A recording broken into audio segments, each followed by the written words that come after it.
నీకు ప్రేమ కొద్ది ఎవరికైనా ఏమైనా ఇవ్వాలా? ఇచ్చేసేయ్, మర్చిపో. దానికి ప్రతిఫలం నువ్వు పొందుకుంటావు. హల్లెలూయా, హల్లెలూయా.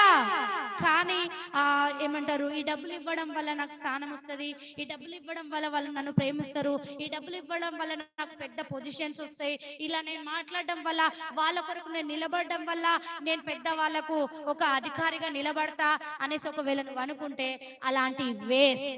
దేవుడు ఏం చెప్తున్నాడంటే, నువ్వు సహాయం చేయాలనుకుంటున్నావా, సహాయం చేసి మర్చిపో. ఒక చేతి నుంచి ఇచ్చేది ఇంకొక చేతికి తెలియవద్దంట. హల్లెలూయా, హల్లెలూయా. దేవుని వాక్యమే చెప్తుంది, నేను చెప్తలేను. దేవుని వాక్యం చెప్తుంది. అమ్మా, మేము ఒకరికి ₹1,00,000 ఇచ్చినాం, అవి వస్తాయో రావో కూడా నాకు తెలియదు. ఓకే, నువ్వు ₹1,00,000 ఇచ్చినావు, నువ్వు ప్రార్థన చేయి. ఒకవేళ దేవుడు ఆమెకు ఒకవేళ నీకు ఇచ్చే మనసు లేకపోయినా ఇచ్చే మనసు దేవుడు కలుగజేస్తాడు. హల్లెలూయా. మనం కుట్రలు పెట్టుకోనో, వాళ్ళ మీద నిందలేసో, మనం